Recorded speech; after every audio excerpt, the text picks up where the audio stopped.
Nelson wants to know, you've done a lot of videos on how to adjust Shimano and SRAM components. How about making a video on adjusting Campy rear derailleurs?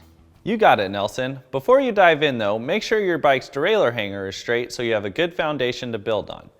I'm going to start from scratch on this tune so you understand the entire process and just what each adjustment does. Start with your front derailleur shifted into the big ring.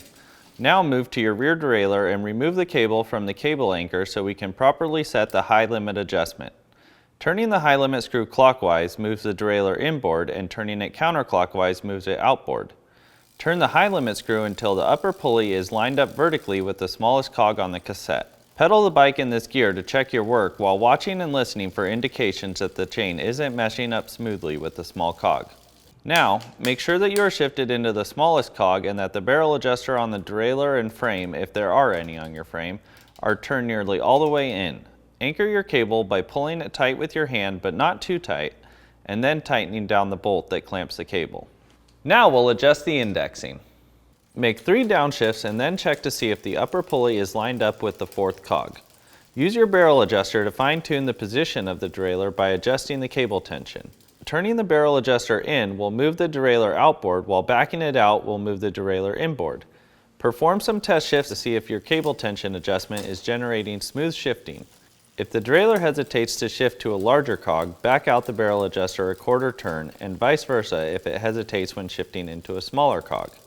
Once you have good shifting and the bike pedals smoothly, it's time to adjust the low limit screw.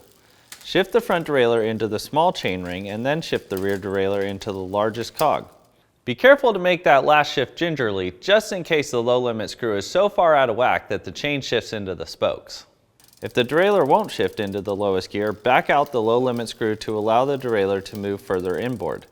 If you shift it into the large cog just fine, then tighten down the low limit screw until you feel it barely bottom out. Do a few test shifts into and out of the large cog to make sure that your adjustment is good.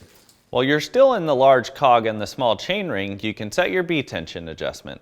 Tightening the screw down will move the upper pulley away from the large cog, while backing it out will push the upper pulley closer to the cog.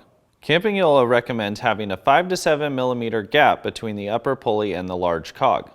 I prefer the smaller end of the adjustment range because it produces faster shifts and helps improve the life of your drivetrain.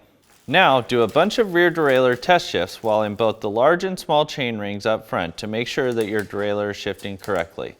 The last step is to go on a test ride and make sure your bike still shifts smoothly out on the road.